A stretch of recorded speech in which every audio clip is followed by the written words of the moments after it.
Cada um dos livros que eu lanço, eu lembro de quem me ensinou a ler e escrever.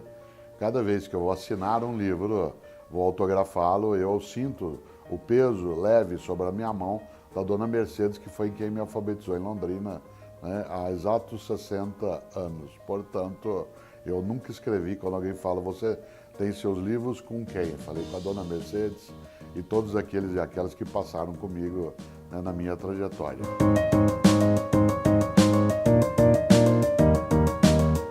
A responsabilidade de educação de crianças e jovens é da família no ponto de partida. A escola faz algo decisivo, importante, mas que não é nem toda a educação e nem exclusivo, chamado escolarização. Por isso, a responsabilidade original é da família. A escola apoia, de modo subsidiário, a educação por intermédio da escolarização. Isso não significa que a escola não tenha uma presença na educação, mas ela se subordina aos interesses que a família tem, e é exatamente por isso que ela procura uma escola para que esses interesses possam ser atendidos. Nesse sentido, a parceria ela é exatamente aquela que permite que a família possa ser ajudada pela escola na educação dos filhos que tem, e a escola, por outro lado, deseja que a família participe também do processo de escolarização para que isso seja algo exitoso. Por isso, de braços dados em direção ao futuro.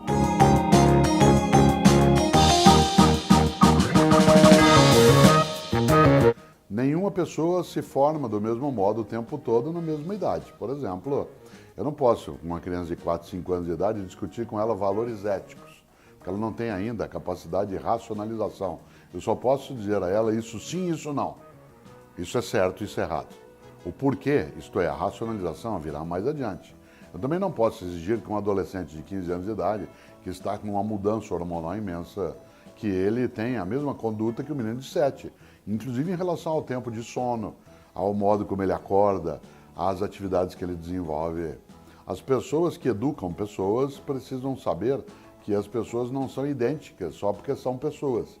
Elas são diversas no tempo de vida, nas suas faixas etárias. Aliás, um dos maiores educadores da história, um homem da área de biologia, né, um grande suíço chamado Jean Piaget, o que ele contribuiu na área de educação foi exatamente estruturar essas faixas etárias que, claro, não são tão fixas, mas que permitem que a família ela entenda, né, que vida é processo, o processo é mudança e, portanto, ela precisa estar olhando as crianças que forma dentro do tempo que elas têm.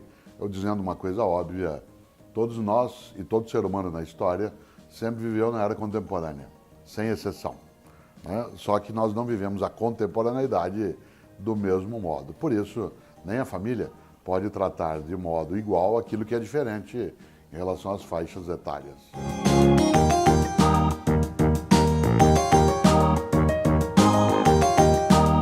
Pais e mães que não fizeram isso estão sendo acovardados em relação à sua tarefa.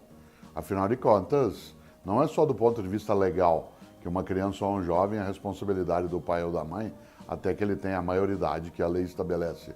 É também do ponto de vista moral, né? É uma tarefa. Aquele ou aquela, como adulto, que escapar dessa tarefa, que, portanto, não fizer a formação de valores, de conduta decente, de uma convivência que seja sadia, estará escapando da sua própria responsabilidade. Se ali se aplicasse a legislação de modo mais direto, seria uma forma de engano em relação às tarefas. Por isso, nenhum pai, nenhuma mãe deve deixar, né, de ficar dentro do cotidiano com os seus filhos, de ficar atento aos valores de convivência. Se não fizer, está falhando como pai ou mãe.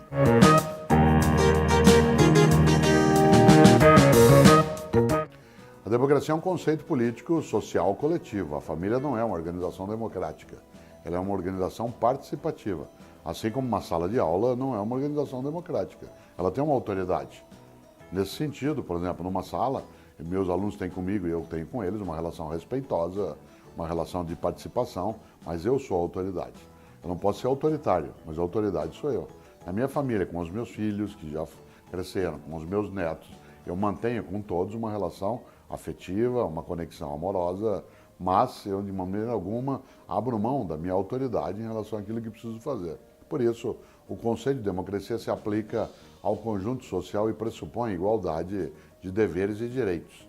Tanto de uma família, essa igualdade não é idêntica. Eu, adulto, pai ou mãe, tenham mais deveres em relação à formação e à autoridade, e os outros também têm deveres, mas cada um no seu nível, no campo de relação subordinada. Nesse sentido, a família não só não é uma democracia, como se ela tratada como tal, ela vai acabar fazendo com que aqueles que têm uma responsabilidade sobre outros deixem de efetivá-la, né, no seu cotidiano. Algumas famílias estruturaram até um certo assembleísmo, né, tudo é decidido a partir de discussões, debates, e é claro que você precisa fazer uma consulta, se faz isso em qualquer momento, mas a decisão é de quem é responsável em última instância. A autoridade não é autoritarismo, mas não pode dela se abrir mão.